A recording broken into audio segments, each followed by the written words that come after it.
नाचे शंकर नाचे नाचे देवगण। ब्रह्मा नाचे शंकर नाचे नाचे देवगण। ब्रह्मा नाचे शंकर नाचे नाचे देवगण। ब्रह्मा नाचे शंकर नाचे नाचे देवगण।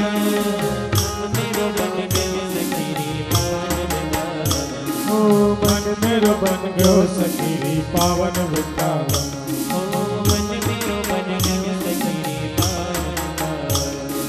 मन मेरो बन गयो सखी पावन वृंदावन।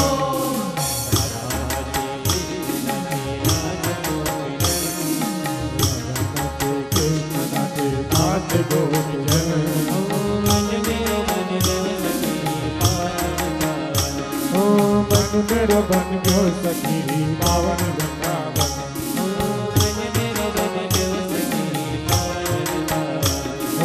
मन मेरो बन गयो सखी पावन वृंदावन।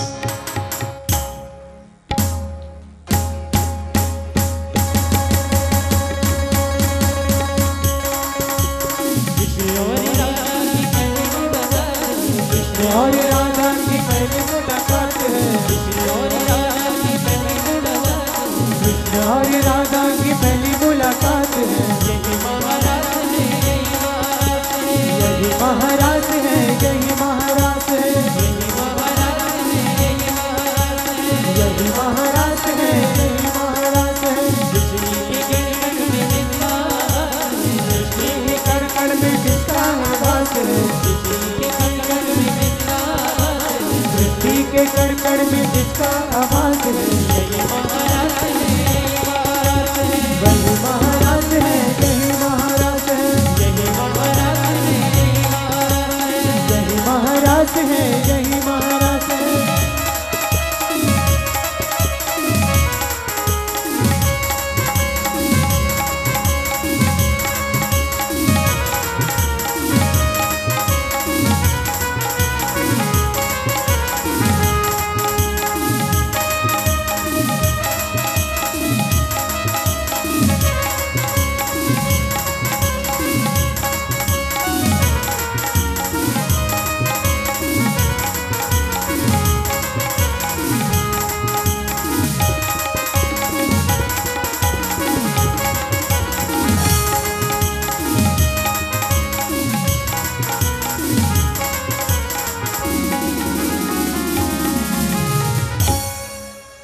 रास बिहारी भगवान की जय। बोलो गिरिराज महाराज की तीर्थाटन आयोजन के अंदर जो कथा की धूम मच रही है, आज बहुत सुंदर प्रसंग है। रुक्मिणी विवाह महोत्सव का आनंद होगा। सज्जनों, तीर्थाटन आयोजन समिति के तत्वाधान में दिव्य मुरारी बापू धाम सेवा ट्रस्ट पुष्कर की व्यवस्था में जो कथा का आनंद हो रहा है। सज्जनों, तीर्थाटन आयोजन समिति में पहले से भक्त लोग सदस्य हैं, जो सदस्य नहीं हैं वो भक्त लोग यहाँ जो उपस्थित है वो सदस्य ग्रहण कर रहे हैं। आगामी चारों धामों में जो कथा की आनंद की वर्षा होगी उसमें विशेष विशेष लाभ आप लोग ले सकते हैं। तीर्थाटन आयोजन समिति में जो सदस्य बनेंगे तो ज़्यादा से ज़्यादा संख्या में पधार करके वहाँ का लाभ प्राप्त कर सकते हैं। तीर्थाटन आयोजन समिति के अंदर जो सुविधाएं हैं वह सुविधा भी आप लोगों को मिलेगा। इसलिए जो भी सदस्य ग्रहण नहीं है, जो करना नहीं बने हैं सदस्य, वह अवश्य सदस्य बने। अभी ठाकुर साहब श्री भगवत सिंह जी रानावत बबलू बना टोंक तीर्थाटन आयोजन के सदस्य बने हैं। 11,000 रुपया दे करके जोर से हम लोग ताली से स्वागत करेंगे। बनाजी ठाकुर साहब यहाँ उपस्थित होंगे, बाबूजी का आशीर्वाद प्राप्त करेंगे। ठाकुर साहब श्री जगत सिंह जी राठौर, ठिकाना देवपुरा कला टोंक, 11,000 रुपया इनके तरफ से भी तीर्थाटन आयोजन समिति में राशि प्राप्त हो रहा है। जोर से ताली से स्वागत करें। संत भंडारा जो आज हैं 2 बजे के बाद विनोद जी योजना शर्मा जयपुर से 21 रुपया का भेंट प्राप्त हुआ है। जोर से ताली से स्वागत। ओम प्रकाश शर्मा भीलवाड़ा से 2100 रुपया का सेवा प्राप्त हैं। जोर से हम लोग ताली से स्वागत करें। श्री राम जस जी शर्मा निवई 2100 रुपया भंडारे के लिए भेंट अर्पित हैं। जोर से ताली से हम लोग स्वागत करें। एक सज्जन से गुप्त दान 21 रुपया प्राप्त हुआ है। और शीला रमेश चंद जी जो सुमरन नगर जयपुर से 2100 रुपया संत भंडारे में भेंट अर्पित हैं।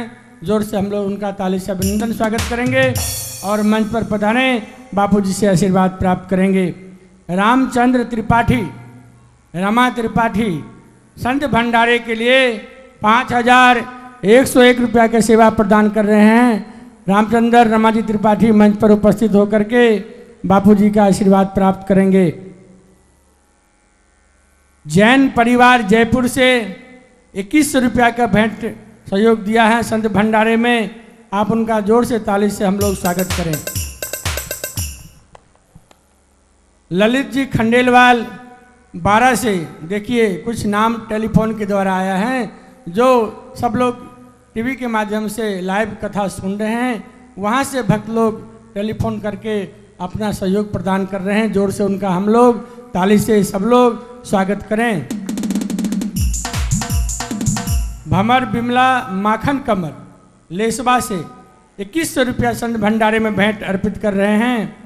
रामेश्वर प्रसाद जी शर्मा झंडूपुरा हिंडौन जिला करौली 2100 रुपया का सहयोग प्रदान कर रहे हैं संत भंडारे में। कृपया पधारें और आशीर्वाद प्राप्त करें। कमलेश जी सुरलिया विजयनगर से भगवान के विवाह महोत्सव में 2100 रुपया कन्यादान के लिए भेंट अर्पित कर रहे हैं। जोर से ताली से स्वागत करें। और संत भंडारे में कमलेश जी सुरलिया 3101 रुपया और भी सेवा समर्पित कर रहे हैं। जोर से हम उनका स्वागत करेंगे। कमलेश जी सुरलिया सपत्नी मंच पर उपस्थित होकर के आशीर्वाद प्राप्त करें। विजय प्रकाश जी शर्मा गुलाबपुरा से फोन आया है, जो 2100 रुपया संत भंडारे में भेंट अर्पित कर रहे हैं। जोर से हम लोग ताली से स्वागत करें।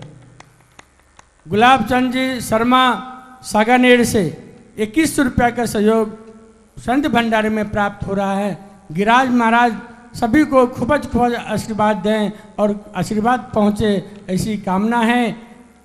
गिरिराज महाराज की कृपा से इस तीर्थाटन आयोजन समिति के अंदर जो भागवत कथा का आनंद लाभ हम सब लोग जो ले रहे हैं, हम लोग गिरिराज महाराज की विशेष कृपा का अनुभव प्राप्त कर रहे हैं। बोले गिरिराज महाराज की।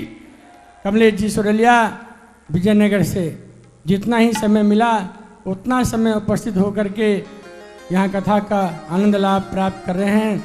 जो सदस्य नहीं हैं तीर्थाटन आयोजन समिति का, जो भक्त लोग कथा में विशेष रुचि रखते हैं, तो आप लोग सदस्य अवश्य ग्रहण करें। हमारे नागुरु जी मुख्य यजमान जो हैं बता रहे हैं कि हमारे दातार सिंह जी मान लीजिए है या सदस्य या नहीं।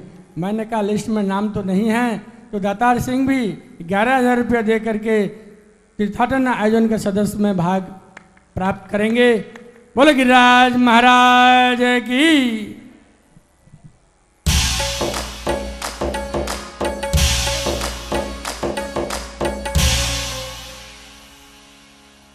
बोले गिरिराज महाराज की। राजा परीक्षित ने प्रश्न किया है भगवान व्यास के शब्दों में।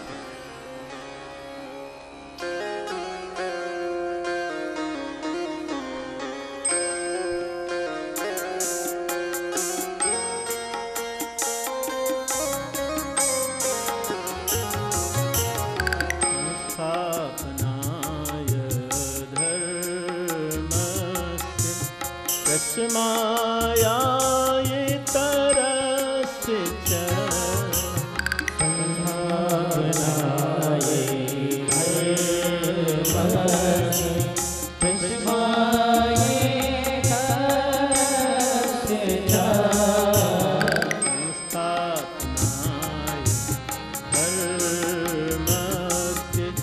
प्रश्माये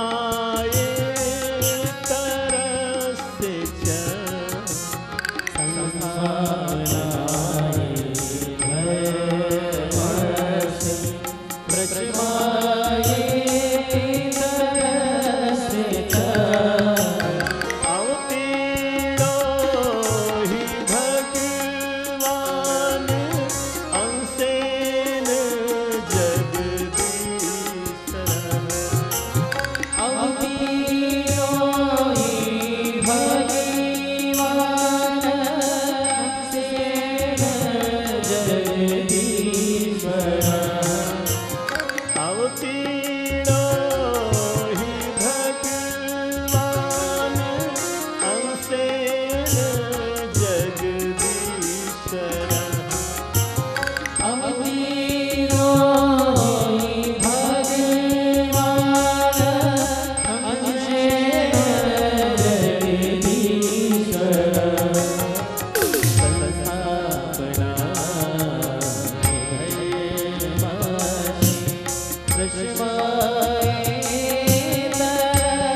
परीक्षित कहते हैं, हुआ क्या, जब रास लीला की कथा सुना रहे थे आचार्य श्री सुखदेव जी महाराज सुखताल में।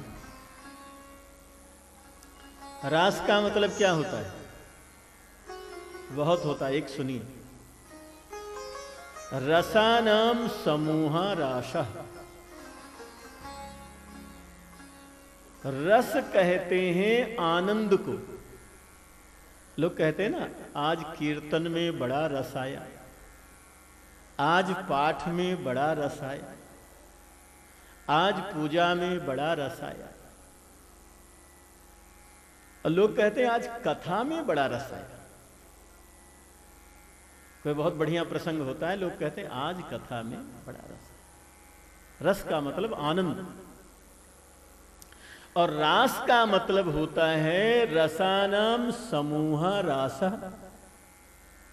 जहां आनंद ही ढेर ढेर हो रहा हो उसको कहते हैं रास। तो सुखताल में श्री गंगा जी के तट पर जब श्री सुखदेव जी कथा सुना रहे थे तो बड़े बड़े महात्मा महाराज, भागवत लिखने वाले भगवान व्यास, बड़े बड़े महात्मा सब आनंद से झूम रहे थे। लेकिन राजा परीक्षित मुंह लटका करके बैठे थे, ऐसे माथा झुका कर। और देखो, श्रोता को देखने से ही पता लग जाता है कि इसका कथा में मन लग रहा है कि नहीं लग रहा है। अगर कथा में मन लग रहा होगा तब तो आनंद से कथा सुनेगा, और मन नहीं लगा रहा होगा तो कभी इधर देखेगा, कभी उधर देखेगा, कभी उधर देखेगा, फिर कभी घड़ी देखेगा। समझ लो इस बेचारे का मन नहीं लग रहा है, बीच में फंस गया, अब निकल भी नहीं पा रहा है, मन भी नहीं लग रहा है।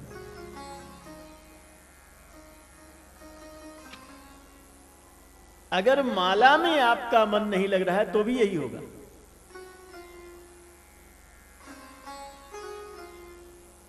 पलटूदास नाम के एक संत हुए,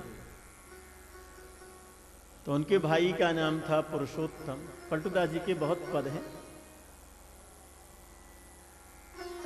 उन्होंने कहा हम भी भक्ति करेंगे, बोले करो। पुरुषोत्तम बड़े थे, पलटू महात्मा थे, छोटे थे। आप भजन करो, कोई तकलीफ नहीं, भजन करना चाहिए, सबको करना चाहिए, संसार चलाने वाले भगवान हैं, चला लेंगे। एक आसन अपने लिए लगा लिया, एक बड़े भैया के लिए लगा लिया कि इस पर बैठो, लो माला, और हम फेरेंगे, आप भी फेरो। पलटूदास जी महाराज की तो लव लग गई, वो फेर रहे हैं। लेकिन जो पुरुषोत्तम थे तो कभी इधर देखें, कभी उधर देखें, कभी माथा खुजावें, कभी पैर खुजावें, कभी पैर अदले बदले बैठ करके। तो श्री पलटूदास जी महाराज ने लिखा दोहे में कि खटखट खटखट माला फिरे, मन उड़े जसबाज। कहे पलटू पुरुषोत्तम सुनो, नाहके करो अकाज। उन्होंने कहा बड़े भैया आप घर ही बने रहो, वही ठीक है, अब इसमें तो मन लग नहीं रहा है आपका। तो सच्ची बात यह है कि देखने से पता लग जाता है कि मन लग रहा है कि नहीं। आप किसी को कुछ सुना रहे हैं और वो दूसरी तरफ देख रहा है तो आपको समझ में आ जाएगा कि ये ध्यान से, तो आप कहते हैं अच्छा अभी चलते हैं, फिर बाद में कभी सुनाएंगे। तो राजा परीक्षित मस्तक झुका करके बैठे थे, तो श्री सुखदेव जी ने पूछा क्या हो गया, माथा क्यों झुका लिए? सभी महात्मा रास की कथा सुन करके नाच रहे हैं और तुम माथा झुका करके बैठे हो, क्या हो गया? राजा परीक्षित ने कहा गुरुजी हमको कथा समझ में नहीं आ रही। अच्छा, तो शुरू से ही समझ में नहीं आई कि बीच में हुआ? बोले शुरू से तो समझ में आ रही थी, लेकिन ये जो रास वाली कथा आपने सुनाया ये समझ में नहीं आ रही। तो इसमें क्या समझ में नहीं आ रहा है? बोले गुरुदेव भगवान धर्म की स्थापना के लिए अवतार लिए हैं और गोपियां जो दूसरों की पत्नी हैं उनके साथ में भगवान नृत्य कर रहे हैं, ये कौन से धर्म की स्थापना हो रही है? गुरुदेव आपको ऐसा नहीं लगता कि आगे कलयुग आने वाला है, अगर कलयुग के लोग ये कहें कि हम भगवान के ही अंश हैं, भगवान ने जो किया वो हम करेंगे, तो क्या आपको नहीं लगता कि धर्म में बुराई पैदा हो जाएगी? यही प्रश्न है। संस्थापनाय धर्मस्य प्रशमायायितरस्य च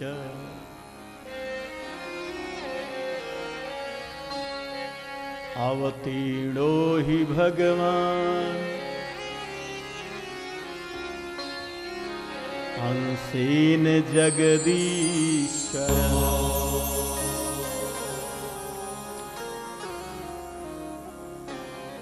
साकथं धर्म सेतूनां वक्ता कर्ताभिरक्षिता प्रतीपम आचरत ब्रह्मन् परदाराभिमर्शना।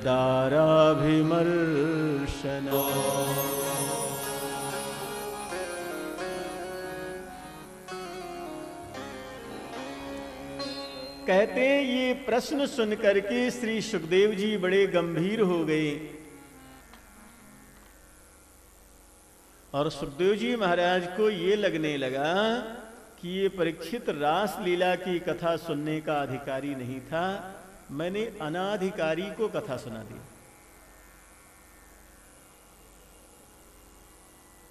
मैंने बार बार इससे कहा कि गोपी का मतलब कोई स्त्री से नहीं है, गोपी रूप में भगवान शंकर हैं, ब्रह्मा हैं, देवता हैं, साधु संत हैं, ये संसार ही गोपी है।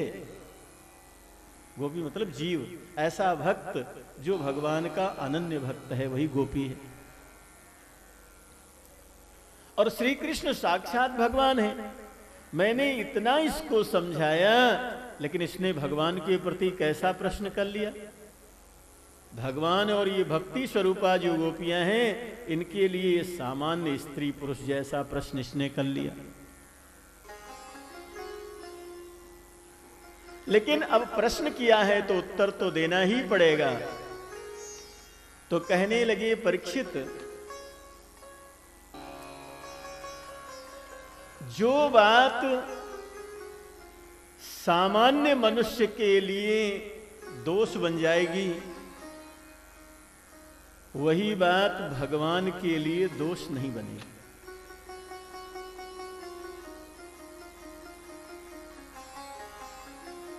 धर्म व्यतिक्रमो दृष्टः ईश्वराणां च साहसम्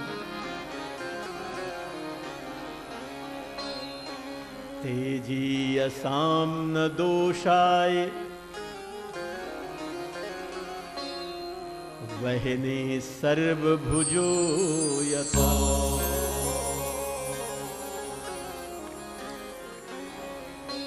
जैसे अग्नि में जो कुछ डाल दो जल करके राख हो जाता है, ऐसे भगवान हैं, भगवान में ये दोष नहीं लगता है।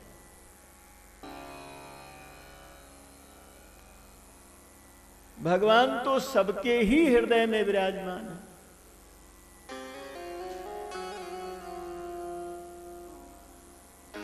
भगवान में दोष नहीं लगता। कैसे?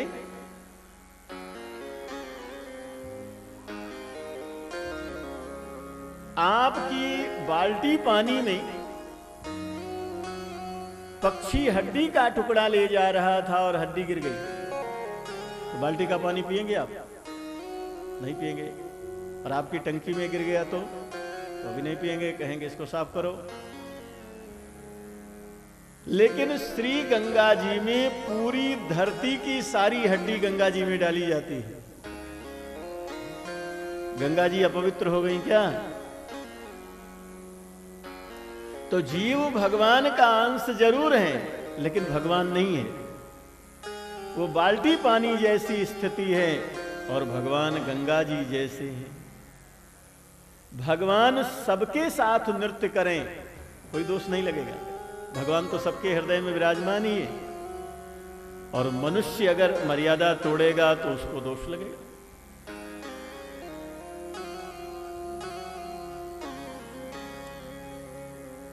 इस संदर्भ में गोस्वामी जी की एक दो पंक्ति ध्यान से सुनिए।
तो पहली बात ये बताया कि भगवान को कोई दोष नहीं लगता है।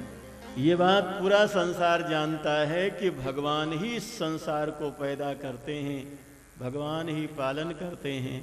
और हम आप एक कीड़ी को भी मार दें तो हम आपको बहुत बड़ा पाप लग जाएगा, लेकिन भगवान ही संहार भी कर देते हैं, सारा प्रलय कर देते हैं। तो भगवान को कोई दोष नहीं लगता। भगवान के लिए कौन पराया कौन अपना, पराई की स्त्री अपना स्त्री, ऐसा तो कुछ है नहीं। भगवान तो भगवान है, सबके हृदय में भगवान विराजने वाले। लेकिन परीक्षित, तुमने ये कहा कि भगवान ने जो किया वो लोग करेंगे, तो श्री सुखदेव जी कहते हैं कि भगवान शंकर कौन है? राजा परीक्षित ने कहा वो भगवान है। तो समुद्र मंथन हुआ, भगवान शंकर ने कालकूट विष पी लिया। अब कोई ये कहे कि हम भी भगवान के अंश हैं, भगवान ने कालकूट विष पिया, पूरा समुद्र का विष पी लिया, उतना नहीं तो 150 ग्राम तो हम भी पिएंगे, तो हमारा तो राम नाम सत्य हो जाएगा। नैतस् समाचरे जातु मनसापि ह्यनीश्वरः विनश्यत्याचरन् मौढ्यात्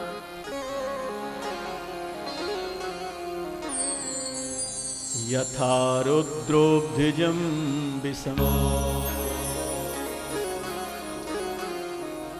सुखदेव जी कहते हैं, तुम ये कह रहे हो कि भगवान ने जो किया वो लोग करेंगे, फिर क्या होगा? लेकिन मैं कहता हूं भगवान ने जो किया वो कोई कर ही नहीं पाएगा।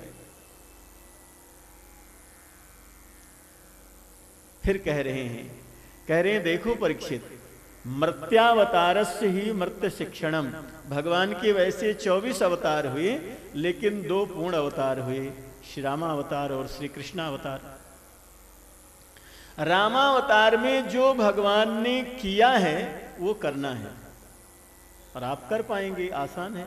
प्रातःकाल उठ के रघुनाथा माता पिता गुरु नाम ही माथा, सुबह उठ करके भगवान माता पिता को प्रणाम करते हैं, आप भी करो, क्या तकलीफ है। आयसु मागी करहि पुर काजा, देखि चरित हर्षहि मन राजा। पिता से आज्ञा लेकर के उनकी आज्ञा का पालन करते हैं, आप भी माता पिता की आज्ञा पालन करो, कोई तकलीफ नहीं। राम जी ने जो किया है वो करना है, लेकिन श्री कृष्ण ने जो किया वो कोई कर ही नहीं पाएगा। 6 दिन के कन्हैया ने पूतना जैसी राक्षसी को मार दिया, 6 दिन का बालक तो बैठ भी नहीं पाता। 3 महीने 6 महीने के भगवान ने सकटासुर और तृणावर्त जैसे राक्षस को मार दिया, 3 और 6 महीने का बालक तो चल भी नहीं पाता। और 3-4 वर्ष की अवस्था में ही भगवान ने बकासुर, अघासुर, वत्सासुर, न जाने कितने बड़े बड़े राक्षसों को भगवान ने ढेर कर दिया। और 5.5 वर्ष की अवस्था में भगवान 101 फना वाले कालिया नाग के फना पर नृत्य किए। करो नकल। अब 101 फना वाला नहीं कालिया मिलेगा, लेकिन 1 फना वाला तो मिलेगा। नाचो उसके सामने, अस्पताल पहुंचा देगा वो, और जरा सी सावधानी हुई तो शमशान भी पहुंचा देगा।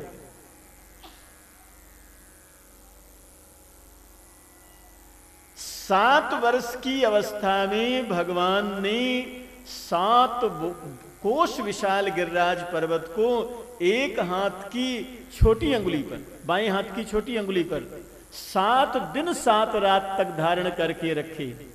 करो नकल। भगवान ने जो किया तुम भी करो। चलो भगवान थे, भगवान हैं, उन्होंने गिरिराज पर्वत उठाया, तुम गिरिराज पर्वत नहीं, तुम तो 7 दिन तक हाथ उठा करके बताओ।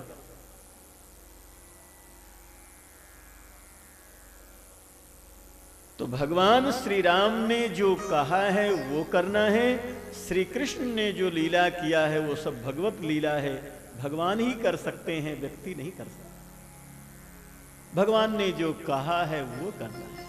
कुछ द्वारिका के चरित्र ऐसे हैं जो हम आप भी अनुकरण कर सकते हैं, बाकी भगवान ने जो कहा है गीता में वो हम आपको सबको करने योग्य है, हम आप करें। चौथी बात,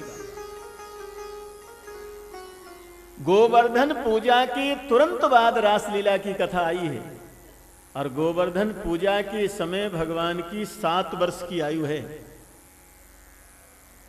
आज कलयुग भी चल रहा है तो भी 7 वर्ष की उम्र के सामान्य बालक के प्रति भी हम खराब भावना नहीं रखते हैं, कहते नन्हा सा बच्चा है। 7 वर्ष का बच्चा माताओं के बीच में नाचने लगे, कोई बुरा मानेगा क्या? छोटा बच्चा। तो आज कलयुग में भी 7 वर्ष के बच्चे के प्रति हम कोई बुरा भाव नहीं मानते हैं मन में, हृदय में। तो भगवान जैसा दिव्य बालक, नन्हे से बालक के प्रति भगवान जैसे दिव्य और 7 वर्ष के बालक के प्रति, और जिसमें गोपी शंकर बने हों, ब्रह्मा बने हों, बड़े बड़े साधु संत बन के आए हों, ऐसा भाव रखना कहाँ उचित है?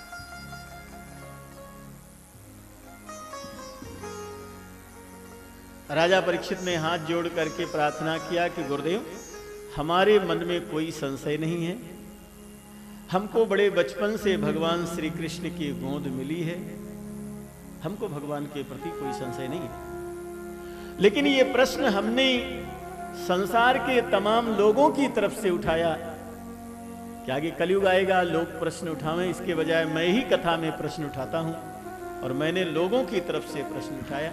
मैं चाहता था कि आप इस विषय में कुछ समाधान दे दें, इसलिए मैंने ये प्रश्न किया, बाकी हमारा कोई प्रश्न नहीं। महाराज की फलश्रुति कहते हुए श्री सुखदेव जी कहते हैं, विक्रीडितं ब्रजवधूभिरिदं च विष्णु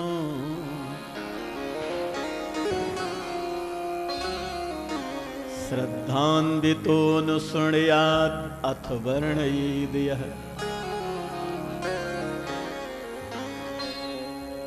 भक्तिं परां भगवति प्रतिलभ्य कामा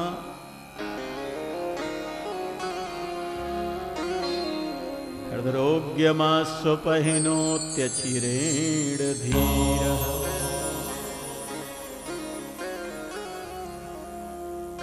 रासलीला की फलश्रुति में भगवान व्यास कहते हैं, ये रासलीला की कथा जो सुनेंगे, गाएंगे, पाठ करेंगे या विधि विधान से इसका अनुष्ठान पूर्वक पाठ विद्वान ब्राह्मणों से करवाएंगे तो उनका हृदय रोग ठीक हो जाएगा।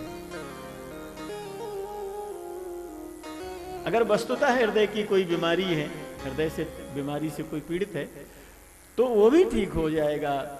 और काम को भी हृदय रोग कहा गया है, काम भी हृदय में जन्म लेता है, इसलिए उसको भी हृक्षय, उसको भी हृदय रोग कहा गया है। तो सांसारिक काम भी महाराज के विधि विधान से पाठ करने से, 5 अध्याय के पाठ करने से, 29 से लेकर के 33 अध्याय,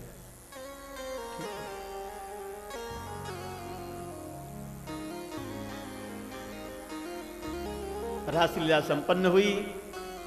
सब जितने भक्त रास में गोपी रूप में आए थे और ब्रज की गोपियां सब अपने अपने स्थान चले गए।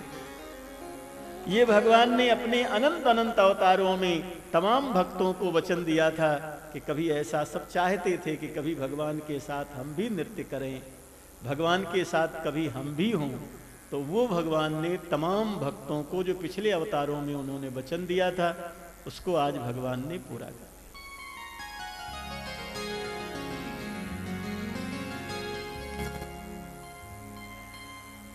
राजा परीक्षित ने कहा, गुरुजी भगवान शंकर का क्या हुआ? बोले भगवान शंकर को तो रास का ऐसा चस्का लग गया कि वो तो ब्रज में ही रह गए नहीं, वृंदावन ही रह गए। बहुत दिन बीत गया, वापस कैलाश नहीं पहुंचे। भगवती पार्वती चिंता कर रही थी, भोले बाबा गए आए नहीं। नारद जी पहुंच गए, नारद जी से पूछा भोले बाबा कहाँ गए, कुछ आपको पता है? नारद जी ने कहा माला फेरो, अब आने वाले भी नहीं है।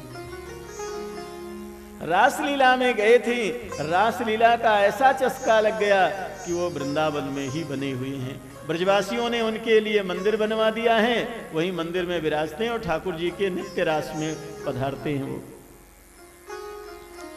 सो भगवती पार्वती भगवान शंकर को लेने के लिए वृंदावन आई। देखा अंदर भगवान गोपी के रूप में विराजमान हैं, तो भगवती पार्वती ने इशारा किया, ये शकल बना लिया आपने, चलो निकलो बाहर निकलो। तो भगवान शंकर ने कहा हमको निकलना ही नहीं। एक बार भगवती पार्वती के मन में आया अंदर से चल करके खींच करके लाएंगे, लेकिन फिर डर गई कि अंदर मंदिर के जाने से ये पुरुष से स्त्री बन गए और कहीं मैं जाऊं और स्त्री से पुरुष हो जाऊं तो सब गड़बड़ हो जाएगा। बाहर ही बैठ गई दरवाजे पर कि आप जब निकलोगे तो ही मैं चलूंगी आपको लेकर के, वैसे मैं भी जाने वाली नहीं। भगवती पार्वती से भगवान शंकर ने कहा बने रहो, हमको निकलना ही नहीं। तो महापुरुष लोग कहते हैं कि एक गोपेश्वर महादेव मंदिर ही ऐसा वृंदावन में है। पूरे भारत में जहां भगवान शंकर विराजते हैं वहीं पूरा परिवार है, लेकिन गोपेश्वर महादेव में भगवती बाहर दरवाजे पर विराजमान है। बोले गोपेश्वर महादेव की।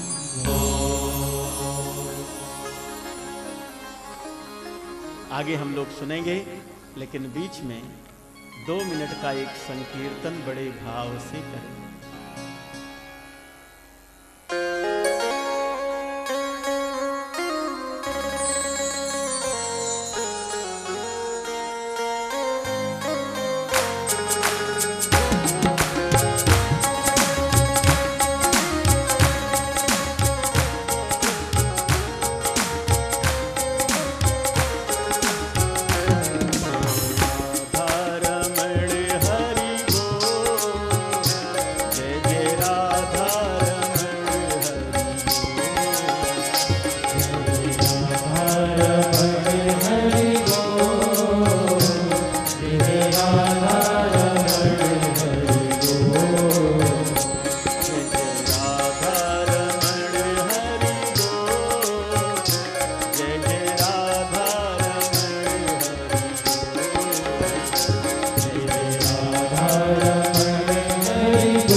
कर जादू टोना सो।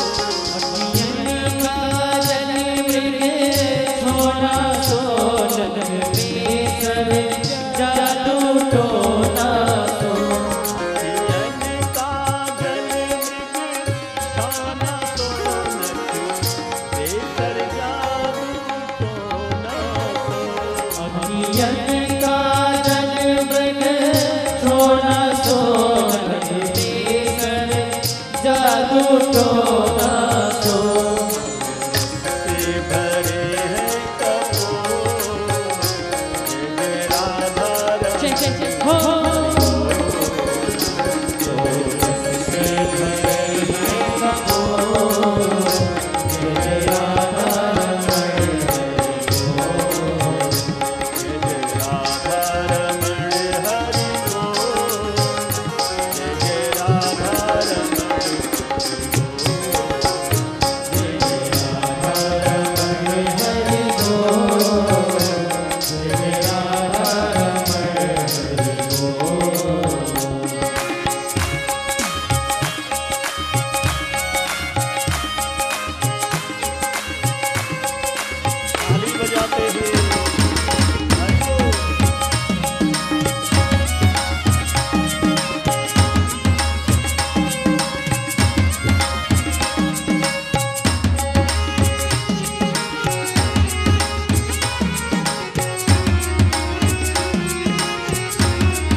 मुस्कान पे कजरी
गजराज भगवान की गजराज धरण भगवान की जय।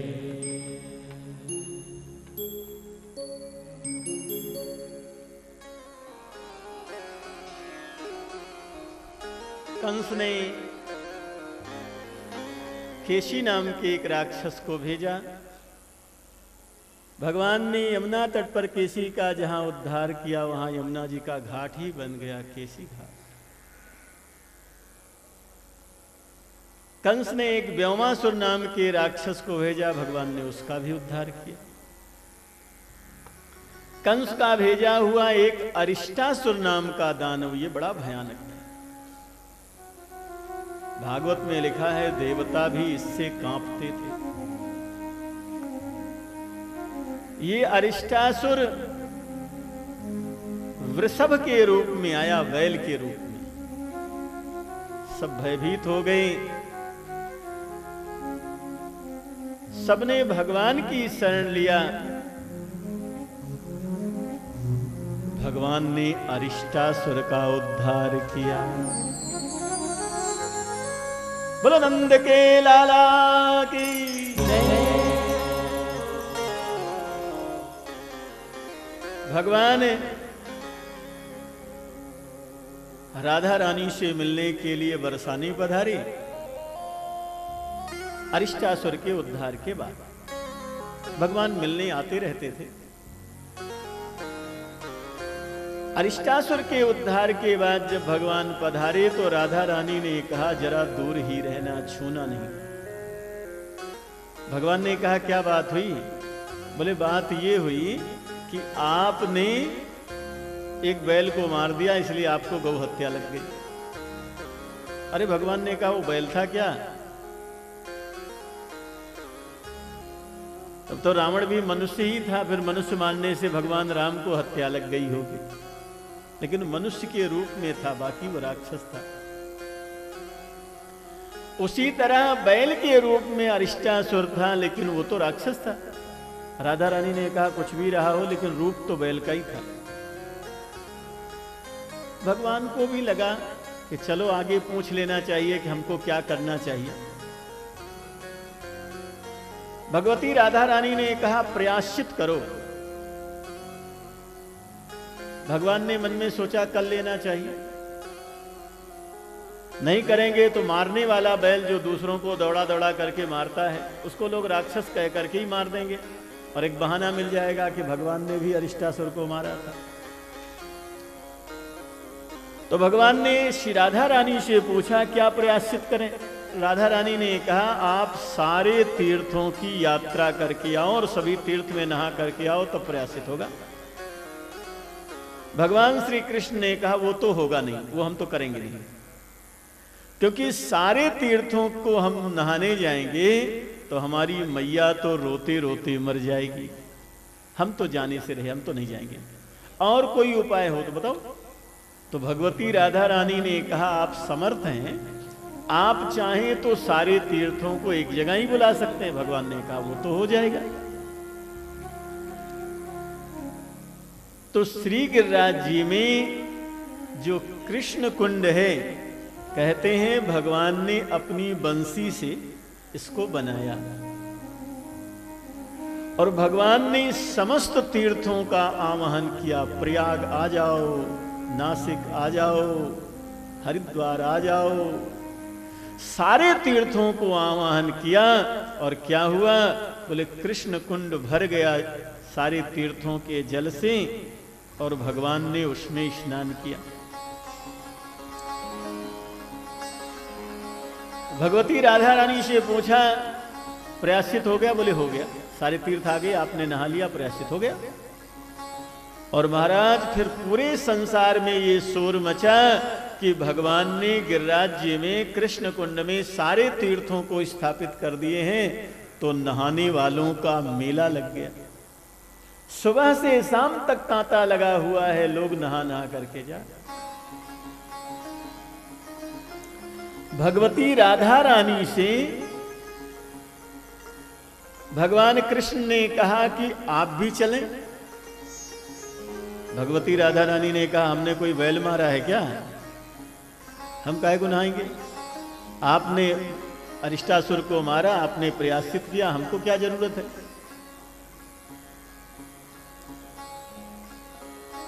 सखियों ने सब जा रहे थे कृष्ण कुंड नहाने के लिए, तो ललिता विशाखा जो भगवती राधा रानी की सखियां हैं, इन्होंने भगवती राधा रानी से कहा हम तो उस कुंड में नहाने नहीं जाएंगे। क्यों नहीं जाएंगे? बोले इसलिए नहीं जाएंगे कि उसमें कन्हैया ने प्रयाश्चित किया है और जिस जल में श्री कृष्ण ने प्रयाश्चित किया उसमें हम नहीं नहाएंगे। आप हमारी स्वामिनी हैं, आप भी भगवान जैसा ही भगवान ही है, भगवान जैसा समर्थ हैं। जब वो सभी तीर्थों को बुला सकते हैं तो हम तो चाहते हैं कि हमारी स्वामिनी का भी गौरव बढ़े, आप भी सभी तीर्थों को बुलाइए। तो कहते हैं श्री राधा कुंड जहां हम आप दर्शन करते हैं, माता राधा ने, भगवती राधा ने अपने चरणों के आभूषण से उसको तैयार किया। अब महाराज भगवान है, वहां कोई मिट्टी उठा करके बाहर फेंकना है, वहां तो संकल्प किया, सब हो गया। और सभी तीर्थों को पुकारा तो भगवती राधा की आवाहन से राधा कुंड भर गया। और क्या हुआ? बोले पिता की अपेक्षा मां में प्रेम कुछ ज्यादा होता है लोगों का। जो भीड़ कृष्ण कुंड पर जा रही थी सब राधा कुंड की तरफ चली गई। अब तो कृष्ण कुंड की तरफ कोई एक भी आदमी नहाने जा ही नहीं रहा है, सारा मेला उधर चला गया।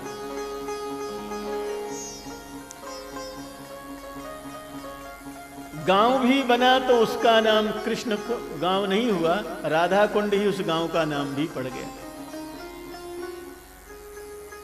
तो भगवान श्री कृष्ण ने श्री राधा रानी से कहा कि एक तो आपको अलग तीर्थ बनाना नहीं चाहिए,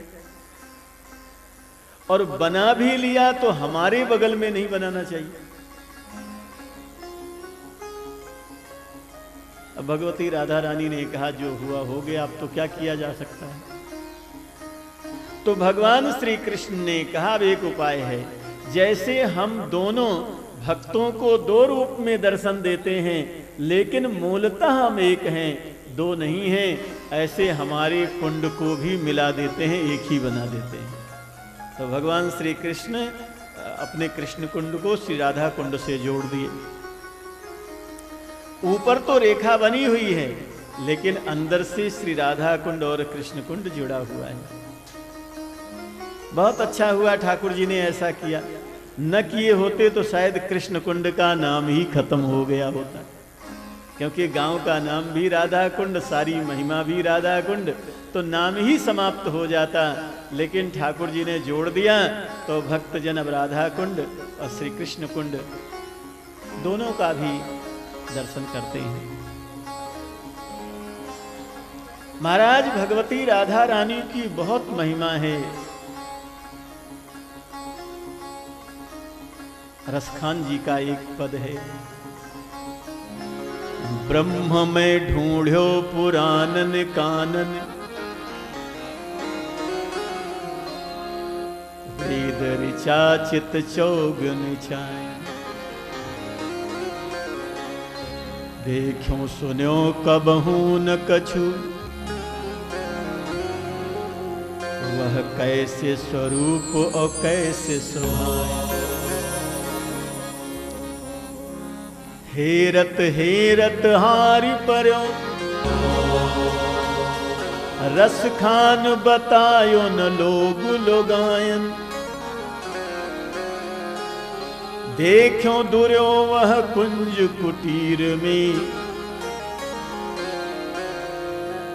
बैठो पलोटत राधिका पाँव। बोले राधा कृष्ण भगवान की।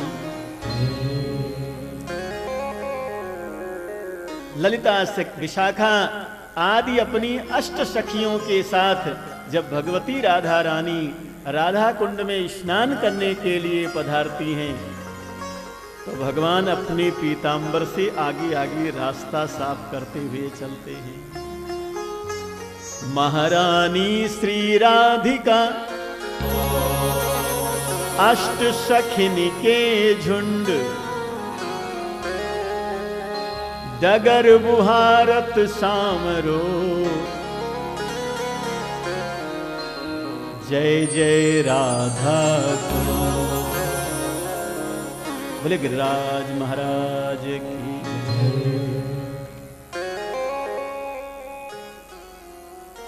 इसके बाद भगवान मथुरा पधारते हैं। गोपियों के बहुत प्रेम का वर्णन भागवत में है। महारानी देवकी का केश पकड़ा था कंस ने, तो कंस के उद्धार के समय हमारे ठाकुर जी भी प्रगृह केशे सुचलत किरीटम, भगवान ने दौड़ करके उसका बाल पकड़ा, मुकुट उकुट तो दूर जा करके गिरा और भगवान ने कंस का उद्धार कर दिया। बोले नंद के लाला की।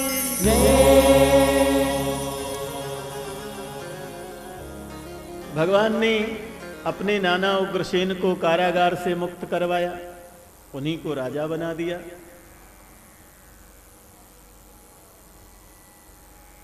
अपने माता पिता को भगवान ने कारागार से मुक्त कराया। नंद बाबा लंबे समय तक रुके रहे कि भगवान फिर वृंदावन आएंगे, लेकिन भगवान नहीं आए। भगवान इसलिए नहीं आए कि भगवान को लगा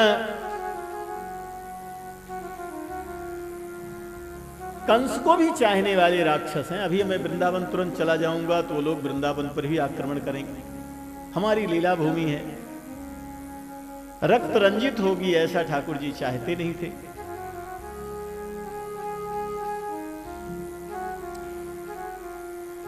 और ब्रज के रसिक संत जन तो कहते हैं कि भगवान वृंदावन छोड़ करके कभी जाते ही नहीं हैं।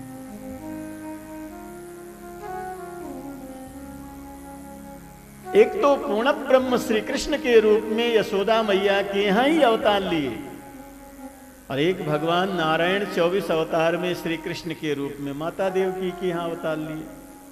और वसुदेव जी महाराज जब लेकर के आए तो भगवान दोनों एक ही हो गए, पूर्ण ब्रह्म श्री कृष्ण और नारायण के अवतार श्री कृष्ण दोनों एक हो गए। कन्या को लेकर वसुदेव जी महाराज चले गए। 11 वर्ष 52 दिन तक भगवान एक ही रूप में लीला करते रहे, लेकिन जब मथुरा जाने की बात आई तो व्रज की सीमा तक भगवान पधारे, और जहां यमुना में स्नान और अक्रूर जी को दर्शन दिया भगवान ने, वहीं से जो पूर्ण ब्रह्म नंद नंदन भगवान श्री कृष्ण हैं वो तो वापस वृंदावन चले आए, और जो राक्षसों को पीटते पाटते हैं वो भगवान विष्णु श्री कृष्ण भगवान वो मथुरा चले गए। उन्होंने ही लड़ाई झगड़ा किया जा करके। ये ब्रज के भक्तों का, संतों का भाव कि ब्रज से तो ठाकुर जी कहीं जाते नहीं।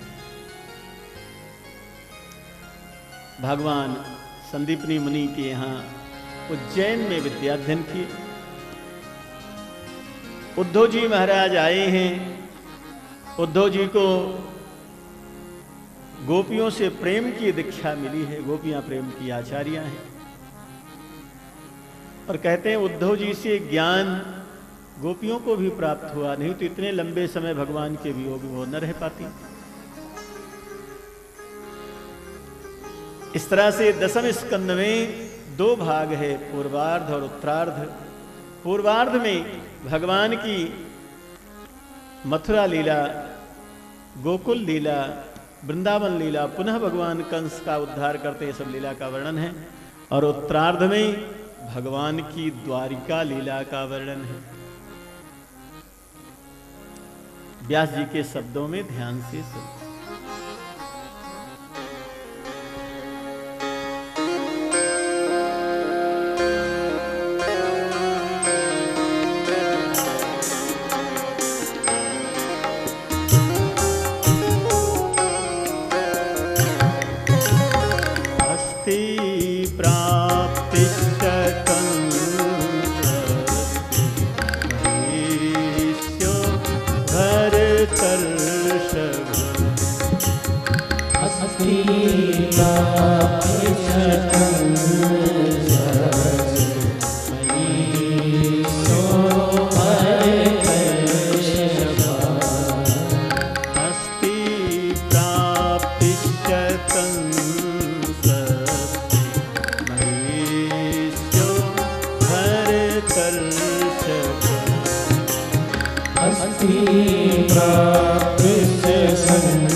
हाँ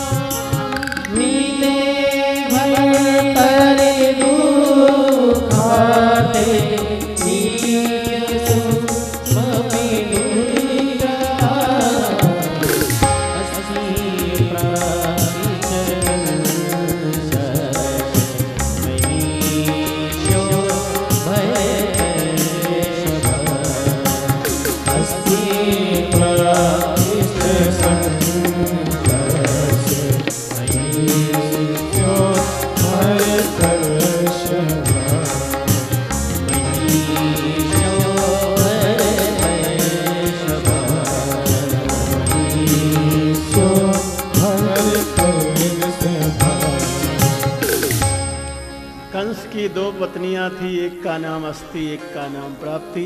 ये जरासंध की पुत्री थी। कंस को जब भगवान ने मार दिया तो इन दोनों ने जाकर के अपने पिता से कहा। पुत्रियों के वियोग से दुखी होकर के जरासंध बहुत बड़ी सेना लेकर के मथुरा पर आक्रमण कर दिया। आज तक भगवान ने बड़े बड़े दानवों का संहार किया, लेकिन भगवान ने अस्त्र शस्त्र हाथ में नहीं लिया। आज भगवान ने स्मरण किया है तो दिव्य रथ आया जो तमाम दिव्यास्त्रों से भरा हुआ है। ठाकुर जी उस पर विराजमान हुए। दाऊ जी ने ध्यान किया तो उनका रथ भी आ गया। दिव्य हल मूसल जो उनका आयुध है वो लेकर के तैयार हुए और अपनी सेना के साथ में भगवान ने युद्ध किया। जरासंध की सारी सेना समाप्त हो गई, अकेले जरासंध बचा। दाऊ जी ने दौड़ करके पकड़ लिया। मार ही देते दाऊ जी, लेकिन भगवान ने कहा बड़े भैया इसको छोड़ दो। मामा जी का ससुर है तो कोई न कोई रिश्तेदारी में तो आता ही होगा, जाने दो। चला गया जरासंध, लेकिन पुनः बहुत बड़ी राक्षसों की सेना लेकर के फिर से उसने आक्रमण कर दिया। 23 अक्षौणी सेना लेकर के वो बार बार आक्रमण कर रहा है। भगवान राक्षसों को समाप्त कर देते और जरासंध जब अकेले बचता, दाऊ जी मारना ही चाहते, लेकिन भगवान उसी समय कहते बड़े भैया छोड़ दो, और जरासंध वापस जाता। दाऊ दादा ने कहा आप इस दुष्ट को बार बार छुड़वा देते हैं और ये बाज नहीं आता है, फिर सेना लेकर के आता है युद्ध करने के लिए। भगवान ने कहा बड़े भैया हम लोग राक्षसों के संहार के लिए हमारा अवतार हुआ है। अब हम राक्षसों को कहां ढूंढते फिरेंगे, किस गली में कौन राक्षस रह रहा है। अच्छी बात है, इसको छोड़ देंगे, ये ढूंढ ढूंढ करके राक्षसों को लाएगा, हम मार दिया करेंगे राक्षसों को और छोड़ दिया करेंगे इसको। तो ये हमारा बिना कमीशन का एजेंट बन रहा है, हमारा ही काम करवा रहा है, इसमें परेशानी क्या है। भगवान ने 17 बार जरासंध को छोड़ा। अब की बार क्या हुआ, एक काल यवन नाम का राक्षस, इसके पास 1 करोड़ मलिक्ष सेना थी। इसने नारद जी से पूछा हमसे कौन लड़ेगा। नारद जी ने उसको मथुरा भेज दिया। अब 1 करोड़ सेना लेकर के आया वो। भगवान ने दाऊ दादा से कहा ये आया है, आद्य आज कल या परसों में जरासंध भी आने वाला है, हम इससे निकले लड़ते ही रहेंगे तब तक वो आकर के धमकेगा। और हर जगह लड़ने में बहादुरी नहीं होती। जहां ये पता लग जाए कि विजयी हो जाए वहां लड़ जाना ठीक है, और जहां पता है कि यहां समस्या रहेगी तो भगवान ने कहा वहां हट जाना भी ठीक है। अब तो हम यहां से हटेंगे। अरे दाऊ दादा ने कहा बड़ी बेइज्जती होगी, लोग आपको रणछोड़ कहेंगे। भगवान ने कहा चीर चोर कहते ही हैं, माखन चोर कहते ही हैं, एक रणछोड़ भी सही है। कहते हैं अब की बार जरासंध अपनी सेना में ब्राह्मणों को ला रहा है, इसलिए ठाकुर जी भगे हैं। वो ब्राह्मणों का भक्त था। अब किसी घटना से वो प्रभावित हो गया। जब वो लड़ने आता था तो ब्राह्मणों को पूजा पर बैठा करके आता था। तो अब की बार ब्राह्मणों को ही अपनी सेना में लेकर आ रहा है, और भगवान तो ब्रह्मण्य हैं, भगवान लड़ नहीं सकते हैं। दाऊ जी ने कहा हम आगे नहीं भगेंगे, अगर हम आगे भग गए तो सारा कलंक हमारे माथे पर आएगा कि बड़ा भैया भग गया, नहीं तो ठाकुर जी क्या करते। तो भगवान ने कहा आप कलंक बचाए रहो, आप बने रहो वीर, और हम ही भगेंगे, आप चिंता मत करिए, हम पहले भगेंगे। महाराज दाऊ जी के साथ भगवान उसके सामने से काले वन के निकल गए। वो समझ भी नहीं पाया कि ये भगवान होंगे। बाद में उसको पता लगा, पीछा किया। मुचकुंद महाराज के द्वारा काले वन का भगवान ने उद्धार करवा दिया।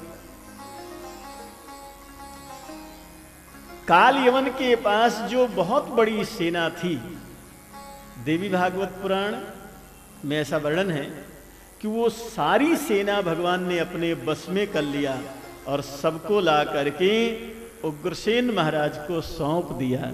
तभी से यदुवंशियों की सेना पूरे विश्व में अपनी सबसे बड़ी पहचान बना ली।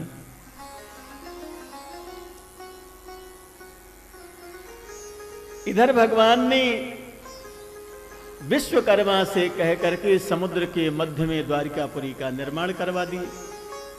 समस्त मथुरा वासियों को भगवान ने द्वारिका पहुंचा दिया। किसी को पता नहीं लगा, किसी को किसी साधन से जाना नहीं पड़ा। और हमारे भगवान बन गए द्वारिकाधीश। बोले द्वारिकाधीश की जय।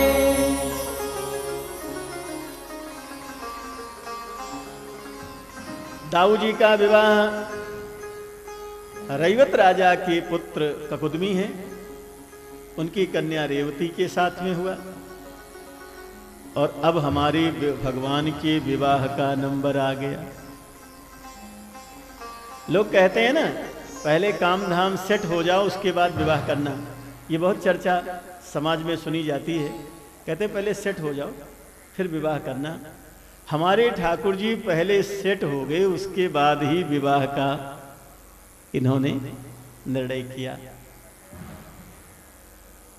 द्वारिका के राजा बन गए, अब विवाह का इन्होंने निर्णय किया। राजा परीक्षित ने प्रश्न किया है भगवान के विवाह के लिए। व्यास जी के शब्दों में सुनिए।